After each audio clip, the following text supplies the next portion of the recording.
Good morning, Good morning. Roscoe and Preston. Good morning. First of all, I would like to thank you for agreeing to share your personal experiences as member of St. John Baptist Church and in the surrounding community. We look forward to you sharing your experiences with your father and our late pastor, Reverend Roscoe C. Wilson. Just as many of us grew up in the church and serve in many different capacities, may I begin by asking you about your background and your family life. Well, I'm Roscoe Jr. I'm 68 years old. I've been a member of this church since I was 9 years old. When the steps came up from Beltline, I just always remember that steps come up from Beltline. So we grew up in this community, right down the street, Craven Street, 1604 Craven Street, my mother and father, and Preston and I. And the church was a part of, was an integral part of the community. So no matter where you went, St. John was there one way or the other. The people we did business with, whether it be dry cleaners, or any other type business, a lot of those people were right here in the church. So it was just it was a village. So I enjoyed it. I didn't know anything else other than the people of St. John. We were kind of in awe because we were kids, young kids, and everybody took care of you. I had one lady to take care of me, Miss Strother. I sat next to her in church doing service, and either I'd fall asleep or I'd be able to hang in there a little while. But it was another time. It's a different time. We had breaks. We had breaks between Sunday school and worship service. So it was kind of a break. People go outside. People go to their house because they live right there in the area. So it's been quite the journey from when we were kids. Being pastor's kids. You know how that is with pastor kids. It's just everybody knows you. Everybody wants to know if you're gonna be a preacher too. And but I'd like to think we did our best to represent as pastor kids as best we could. We were still kids, So, but I enjoyed it. I'm looking back on it. Now that you asked that, thinking about it, it was quite the experience. Quite the experience. Would you like to add something? Yes, ma'am. I am the youngest of two sons. Preston Wilson. Some people know me by my nickname, Bubba Wilson, B-U-B-B-A. And I also was baptized here at St. John at 7 years old. Of course, I've been here all my life. There is no other church that I grew up in. When I was born, my father was a pastor at St. John, and my brother said 1604 Craven Street, but we actually began at 2524 Senate Street. That's right. That's where my parents were living when my brother was born. And that's where my parents were living when I was born, and that's where my parents were living when my daddy became the pastor of St. John, 25. And believe it or not, that house still stands today. That house still stands, and but I've always enjoyed being here at St. John. Yes, ma'am. Mm-hmm.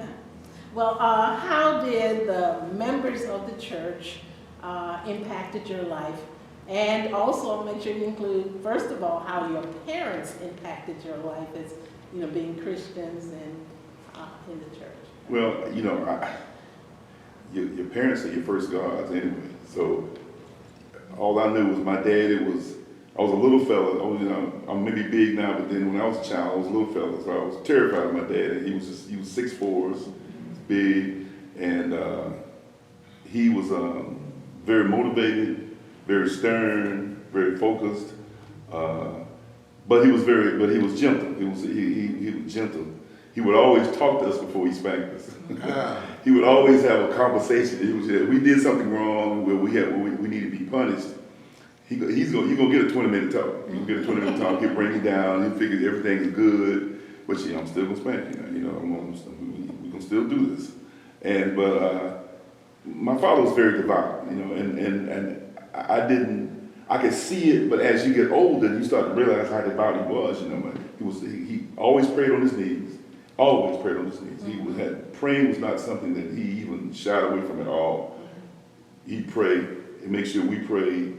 And but like I said, at that age you were following more so than anything else. You emulating what your parents do, and you go to church every Sunday. So as you get older, and they're not around to even motivate you, you are into it enough that you still go to church. And you don't feel good sometimes. You don't go to church.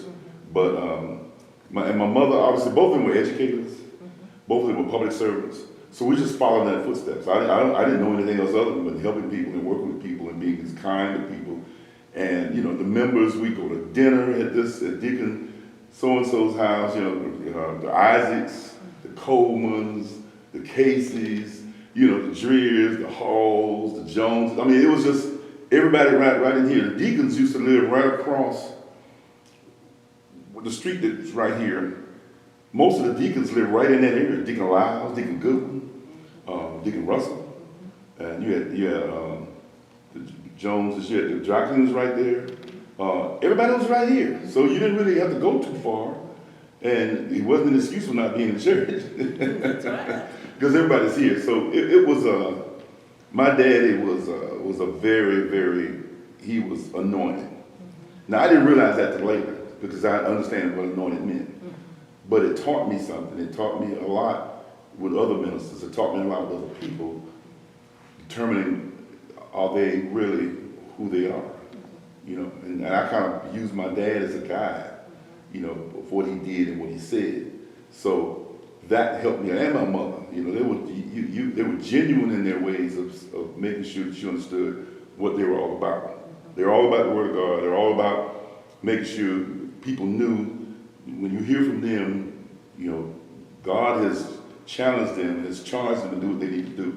And they didn't push it on us, but they exemplified the fact that this is the right thing to do. Because, like we were saying, Sunday school, Sunday school, devotion, morning worship, BTU, another service in one day, in one Sunday.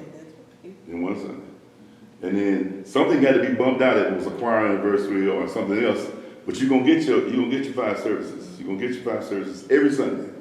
And I was like, man. And then Monday you had something. Tuesday you had something. You had progressive youth, singing on the choir, ushers. So you got at least 3 days in the week that you're gonna be there. So I was like, man. I just tell my dad, I got to go. We got to go back up here again.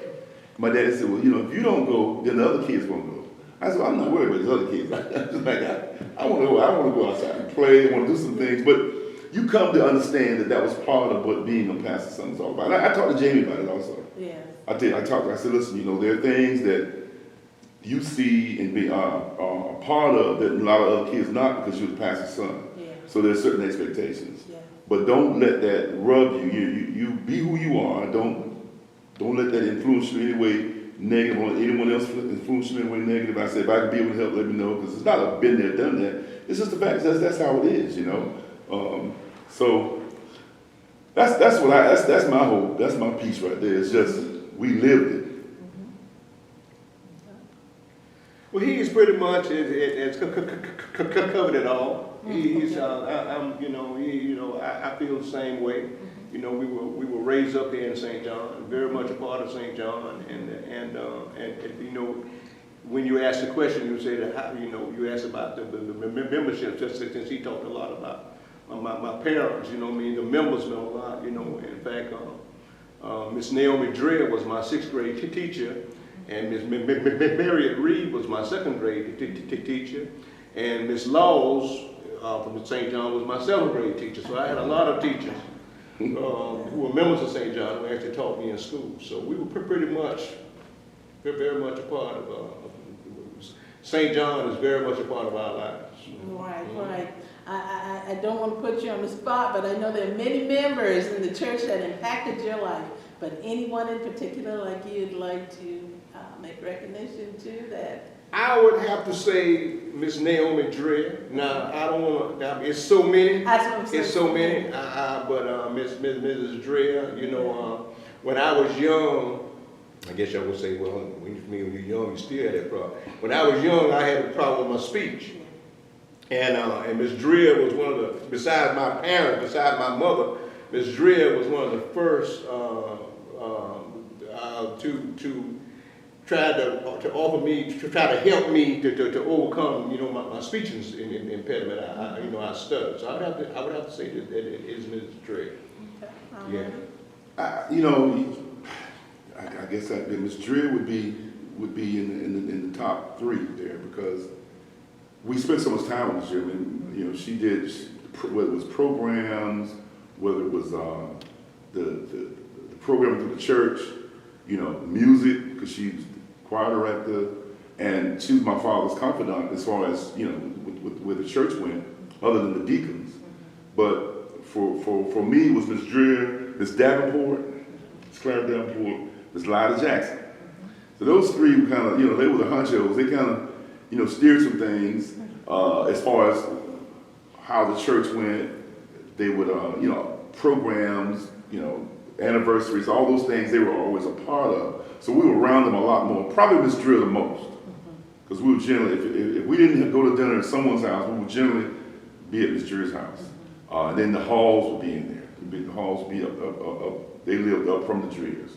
But it's Ms. Drill was very, very instrumental from the educational socialization part of our lives, because we spent so much time up in the summer. When my parents would go away, we would be at the Drills.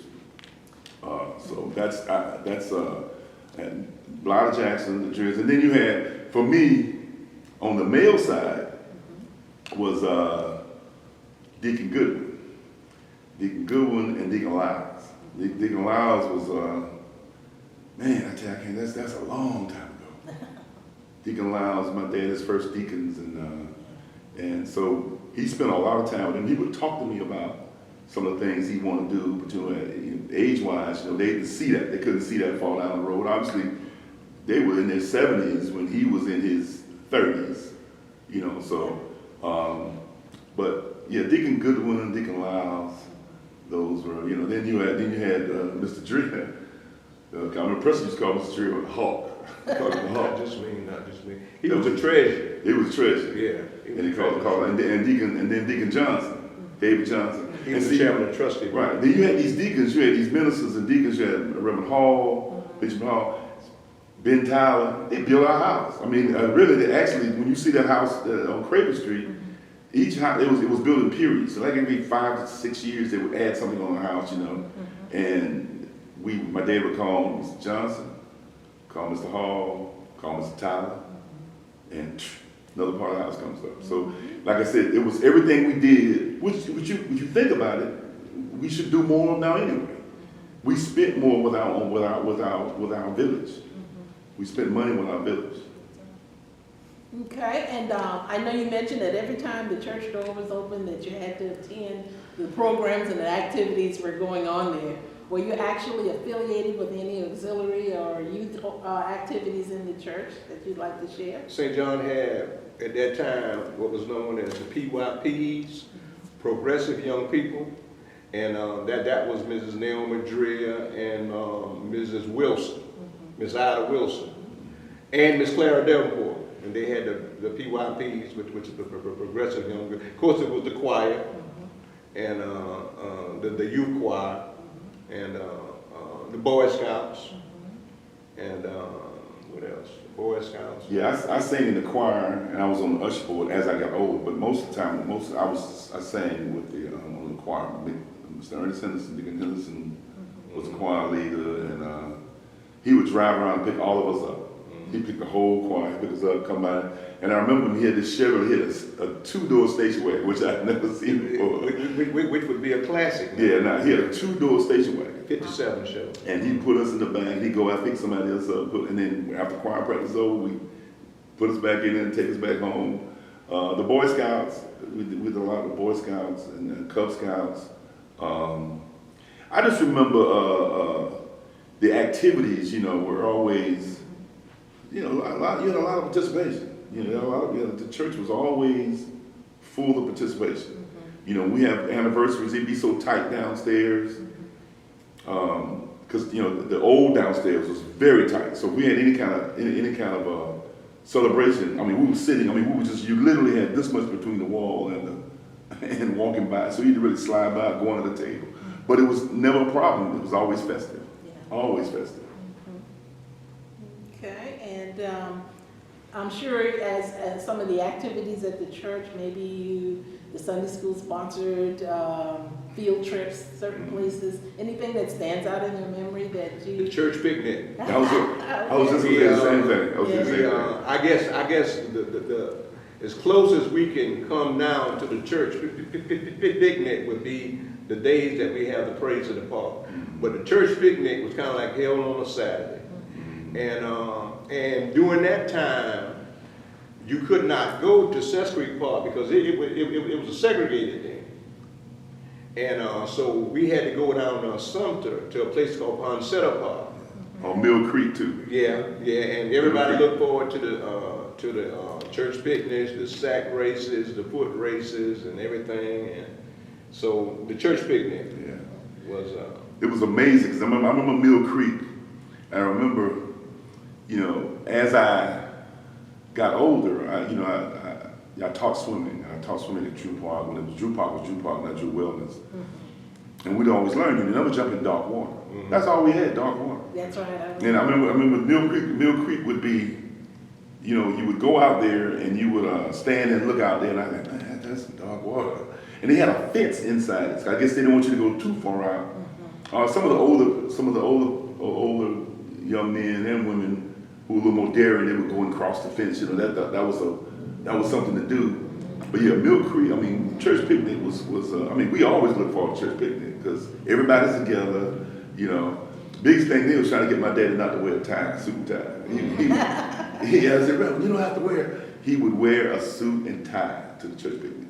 And there was some other deacons that do the same because it was just a part of, that was a part of them. That's one of the things that he and I used to talk about all the time. So, Reverend, because he really wanted to wear his cowboy boots and his cowboy regalia to church. But he didn't know how the members would respond to that. I said, Reverend, you the pastor, you can do whatever you want to do. You don't have to. That's really one of the reasons why I started wearing my jeans and cowboy boots, just to sort of support and make him feel comfortable. It's just, it's okay.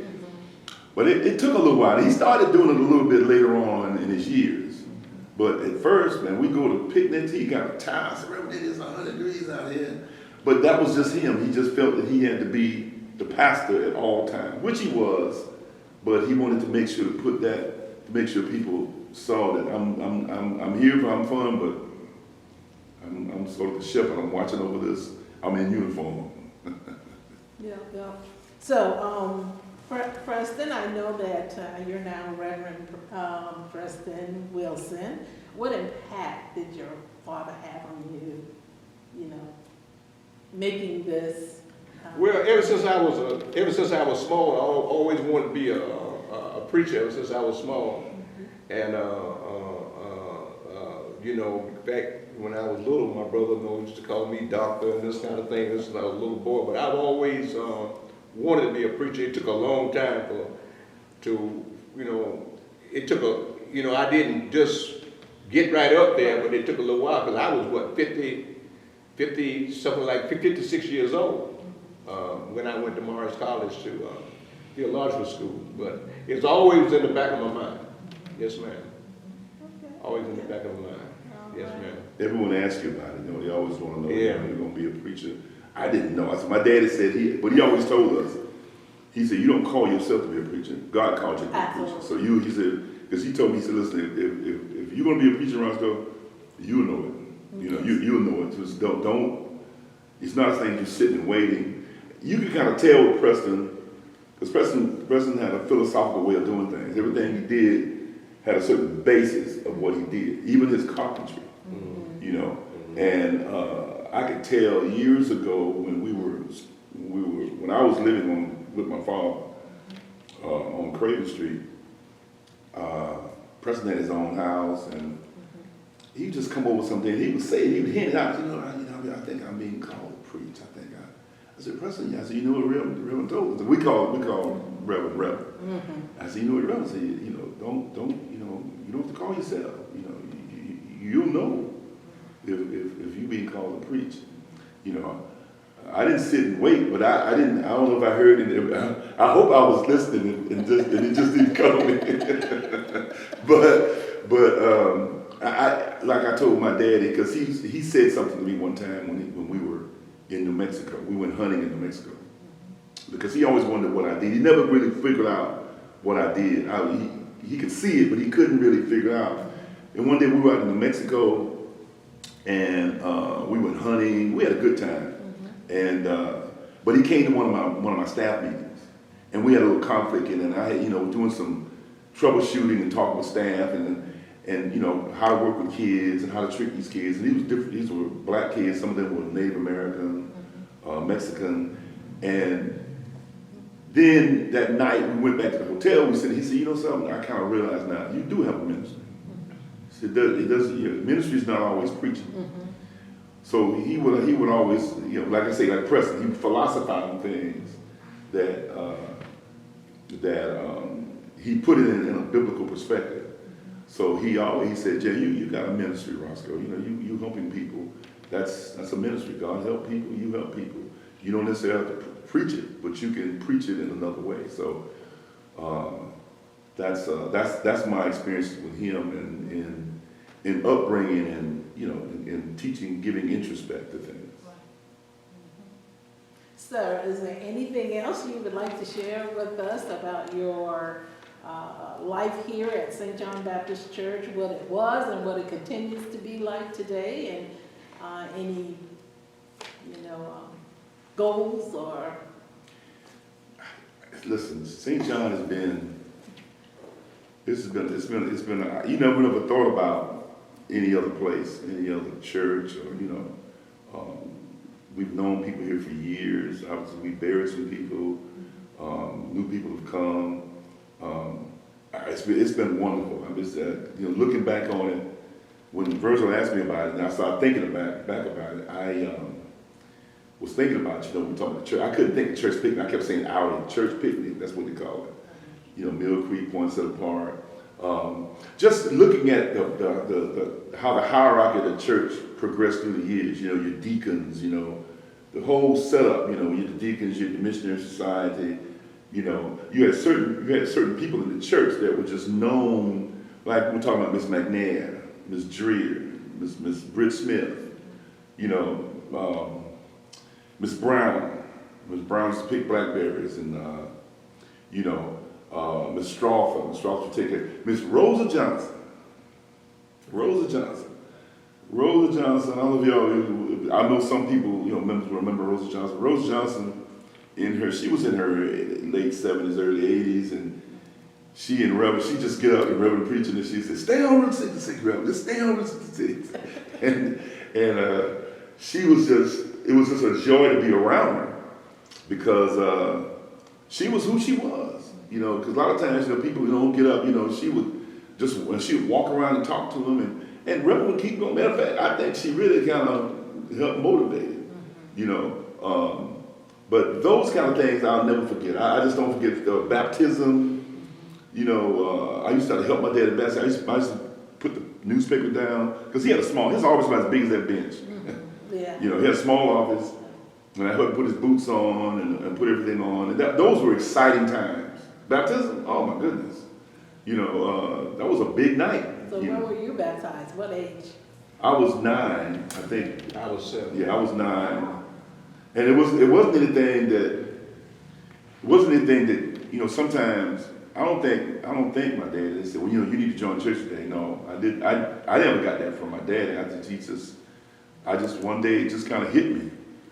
It just kind of hit me. So, I was 9. Yeah, I was 9 years old. And like I said, Preston was, I think it was almost the same. We joined at the same time? No. We didn't? Okay. Preston and I have been, obviously been knowing each other all our lives, but we have been, for a while we were separated because I was living overseas. But, we started getting closer and closer as our parents got older. Because he and I talk every day. I don't think a day goes by that he and I don't talk or about something. You know, what he's doing, what I'm doing, where you going. He's been out to Las Vegas with us. We kind of do things as much together as possible because we all we got left right here right now as far as immediate family. Yes. Everyone else is pretty much gone. Even in Texas, our family is pretty much all my uncles and aunts are gone. So it's basically just Preston and I here. So it's been quite the run. Not that it's getting ready to come to the end. I hope it's not. No. But we've enjoyed it. St. John's been a joy. I've learned a lot here. Continue to go here. Hope at some point we'll be able to get back together as a family. But until that time, we have to do what we need to do to stay healthy and stay healthy and safe. And we glad Biden's president. Yes. And one final question from you. What encouraging words or thoughts could you leave with the membership of the church? Any special thought that you'd like to leave with us? That St. John will continue to be a beacon on this hill. It has been a beacon on this hill for years. That this church, even though you got Memorial over there, which has also been a beacon on this hill, but this church has always been the center for this community. It's as close as the Booker T. Washington Heights community, and then it's always expanding all out on the Fair Road, so that St. John will continue to be a beacon on this hill, lighthouse on this hill. Yeah, St. John is a pillar here in the community, and I would say that what St. John has been able to achieve and make happen in this community has been phenomenal. I mean, going all the way up Beltline that way, going out Fair Road.